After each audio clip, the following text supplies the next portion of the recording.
ఆ నియోజకవర్గం ఏపీలోని అన్ని పార్టీలకు ఓ సెంటిమెంట్. 4.5 దశాబ్దాలుగా ఈ నియోజకవర్గంలో ఏ పార్టీ గెలిస్తే అదే పార్టీ రాష్ట్రంలో అధికారం చేపడుతుంది. ఒకటి కాదు, రెండు కాదు, ఏకంగా ఇలాంటి సెంటిమెంట్ ఉన్నవి ఆ జిల్లాలో 4 అసెంబ్లీ స్థానాలున్నాయి. 4గింటిలోనూ ఇదే హిస్టరీ రిపీట్ అవుతోంది. అదే లక్కీ సెంటిమెంట్ 2024 అసెంబ్లీ ఎన్నికల్లో రిపీట్ అయింది. 4 నియోజకవర్గాల్లో జెండా ఎగరవేసిన పార్టీయే ఇప్పుడు రాష్ట్ర పాలన పగ్గాలు చేపట్టింది. సెంటిమెంట్ రిపీట్ అవుతున్న జిల్లా ఉమ్మడి పశ్చిమ గోదావరి. ఆ నియోజకవర్గాలు భీమవరం, పోలవరం, ఏలూరు, ఉంగటూరు. ఉమ్మడి ఆంధ్రప్రదేశ్ నుంచి గడిచిన 46 ఏళ్లుగా ప్రతి ఎన్నికల్లో ఈ 4 నియోజకవర్గాల్లో ఏ పార్టీ విజయం సాధిస్తుందో ఆ పార్టీయే రాష్ట్రంలో అధికారం చేపడుతుంది. టీడీపీ ఆవిర్భావానికి ముందు 1978లో జరిగిన ఎన్నికల నుంచి మొదలైన ఈ సెంటిమెంట్ టీడీపీ ఆవిర్భావం తర్వాత కూడా కొనసాగింది.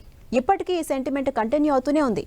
ఉమ్మడి పశ్చిమ గోదావరి జిల్లాలోని భీమవరం, పోలవరం, ఏలూరు, ఉంగుటూరు ఈ 4 నియోజకవర్గాల్లోనూ ఒకే పార్టీ గెలుస్తూ వస్తుంది. ఇక్కడ విచిత్రం ఏంటంటే ఈ 4 నియోజకవర్గాలు కూడా విభిన్న ప్రాంతాలు.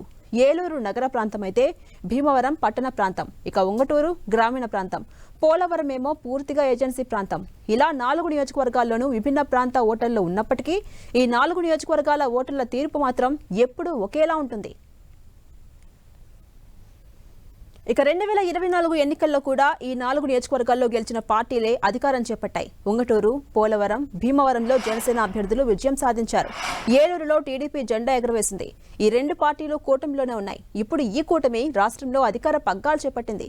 1978 సార్వత్రిక ఎన్నికల్లో ఈ 4 అసెంబ్లీ నియోజకవర్గాల్లో తొలిసారి కాంగ్రెస్ పార్టీ అభ్యర్థులు విజయం సాధించారు. అప్పుడు రాష్ట్రంలో కాంగ్రెస్ అధికారంలోకి వచ్చింది. ఎన్టీఆర్ రాజకీయ అరంగేట్రం తర్వాత 1983, 85లలో 4 చోట్ల టీడీపీ అభ్యర్థులు విజయం సాధించారు. 2 సార్లు టీడీపీ అధికారంలోకి వచ్చింది. ఇక 1989లో కాంగ్రెస్ పార్టీ అభ్యర్థులు విజయం సాధించారు. రాష్ట్రంలో హస్తం పార్టీ అప్పుడు అధికార పగ్గాలు చేపట్టింది.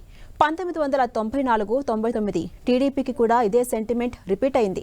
ఇక 2004లో వైఎస్ పాదయాత్రతో టీడీపీ కంచుకోటగా ఉన్న ఈ 4 నియోజకవర్గాల్లోనూ కాంగ్రెస్ అభ్యర్థులు గెలవగా రాష్ట్రంలో కాంగ్రెస్ అధికార పగ్గాలు దక్కించుకుంది. 2009లోనూ ఇదే సెంటిమెంట్ రిపీట్ అయ్యి కాంగ్రెస్ అభ్యర్థులు గెలవగా రెండోసారి రాజశేఖర్ రెడ్డి సీఎం అయ్యారు.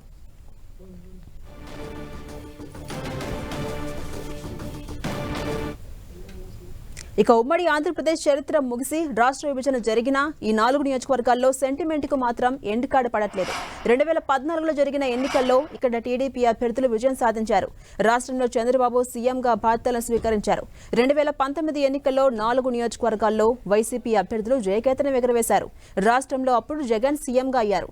ఈసారి ఎన్నికల్లో ఇదే సెంటిమెంట్ రిపీట్ అయింది. అందుకే ఎన్నికలు జరిగిన ప్రతిసారి రాష్ట్ర ప్రజల దృష్టి ఈ 4 నియోజకవర్గాలపై ఉంటుంది.